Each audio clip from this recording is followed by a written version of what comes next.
Okay, I have 2 more works in progress. I started a sweater. Okay, so this kind of mixes in with my acquisitions. I got this cool yarn from Dlana, and Dlana is a Spanish yarn company, and I'll link below the really cool video that they did on how they, you know, like on the farm where it is and all that kind of thing.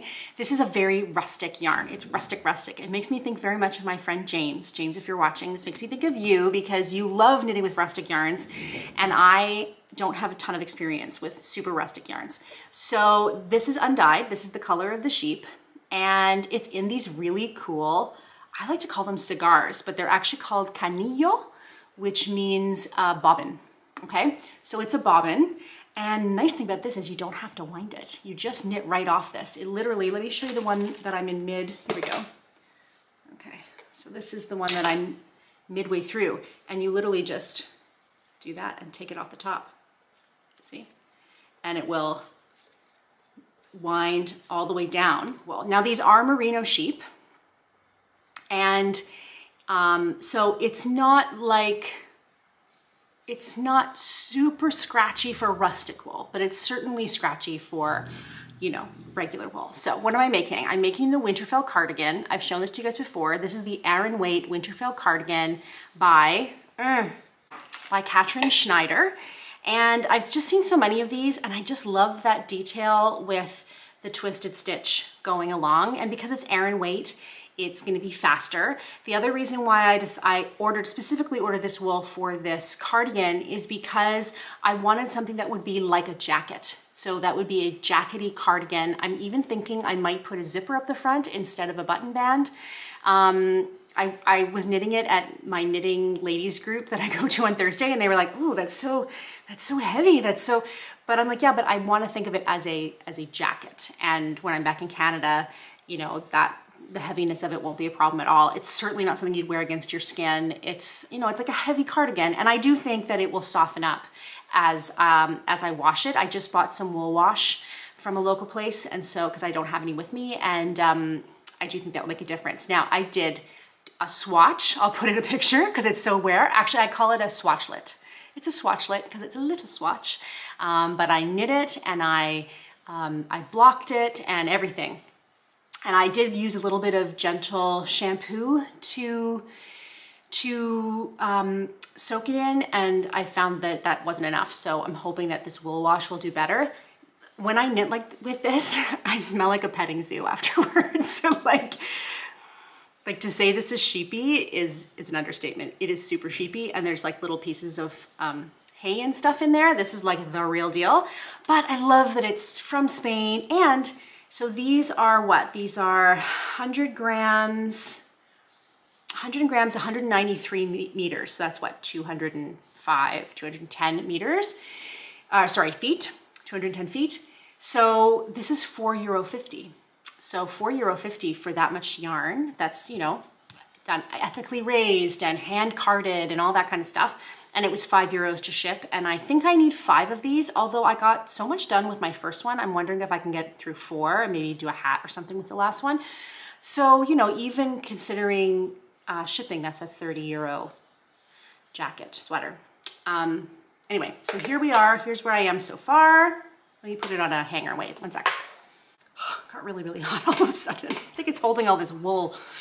I've just put something in here to try and hold it close, but here you go. So here is my Winterfell cardigan, and I did practice this stitch on both sides before. Hold it back a little bit. That's more the, it's quite dark. It's like a dark, they call it gray. This is pretty brown in my book, but I guess it's a gray brown. It's definitely brown. So yeah, I did a swatch. I might even have it handy. So I unraveled my swatch a little bit, and I practiced doing the stitch. I did it this way, and then I took a little break, and then I did it that way.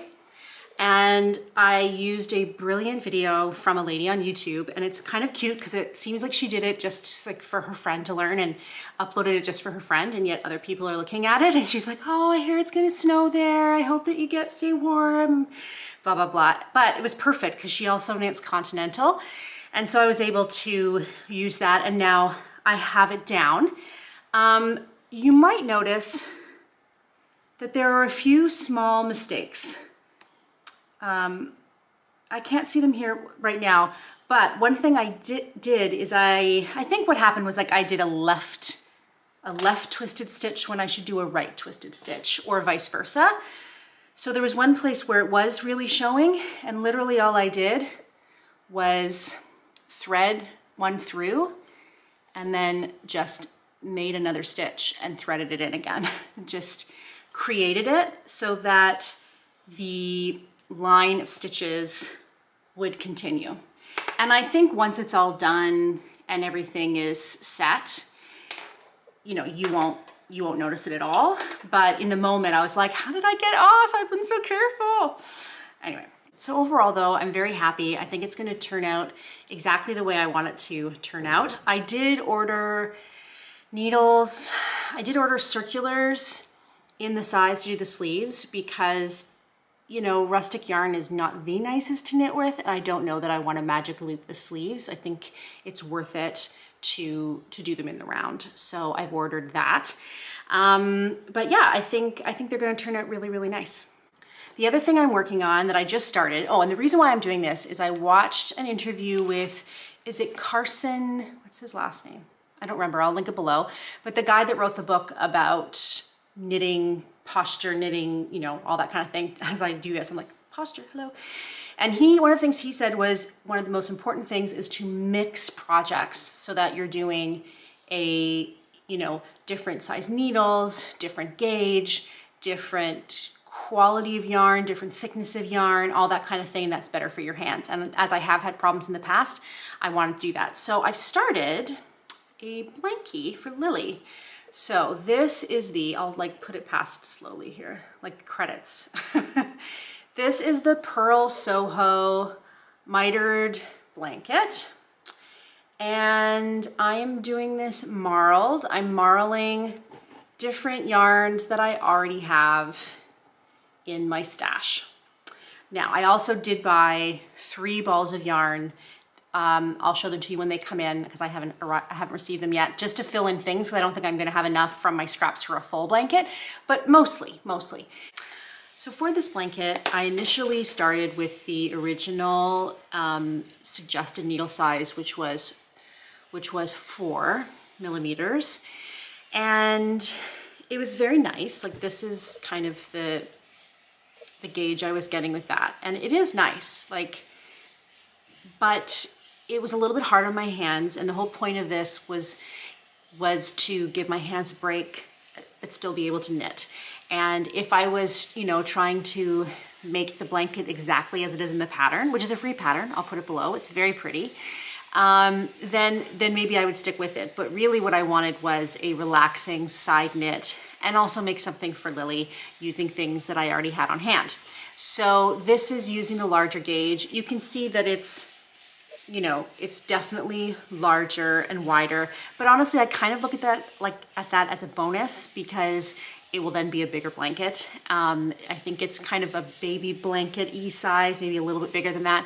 And now it'll kind of have more space. So I've got all sorts of stuff in here. I have, where's my box? Here's the box that has sort of all the leftover bits. Oops. All the leftover bits that I'm using. This is actually the end of the catkin sweater, the rest of the yarn that I have for that. And like I said, I do have a little more yarn coming this week to use in that. Okay, so on to what's coming up next. Can you hear the parrots? Soundtrack of my life. Okay, coming up, I'm going to start the bright feather. I wanted to finish the pullover and the socks before I started anything else, and I started the Winterfell next, but the bright feather is coming up pretty soon. And I bought this pattern last year. It's a pattern by Jennifer Steingass. And again, this is the colorwork sweater that I used the socks as practice for.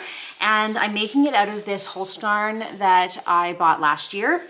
So this is Holskarn No Bull Base, which is wool, yes, wool, 95% wool, 5% cashmere. And I'm pairing it with this really pretty titicaca, which is 100% alpaca. So that'll be soft. And then for the colorwork portion, I'm going to use this undyed yarn that came from, again, from Knit Crate. And I'm pairing that with this very beautiful Knitting for Olive, which I've talked to you about before and I love. This is mohair silk, 70% mohair, 30% silk. If you haven't used Knitting for Olive, I highly recommend it. One of the best things about their yarn is that it's all shipping included. And so there we go, look how pretty. So those will be nice together. Knitting for Olive includes their shipping and everything, so you can just order 1 or 2 if you need to, and it's free shipping worldwide. So I think that's pretty great. I ended up getting a brown as well. This is their dark mousse color. These are, I think, €7-ish per. So that's what, like about 10 bucks Canadian, about $7.58 American. Is that right? Maybe 11 bucks Canadian. And it may end up going on top of this, or it may end up going with this if I end up having extra and I want to do a hat and I want to add some softness. But I just thought, you know what, I can never go wrong with just having a little bit of extra mohair on side.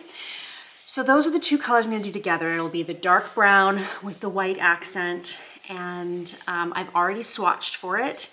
One thing I should mention too, I was actually on gauge for the Winterfell, which usually I have to go down a size, but this Winterfell you go back and forth, you do purl rows, and I don't mind purling, especially with the combination knitting I do. If you don't know what that is, I'll put my knitting video up here of how I knit faster.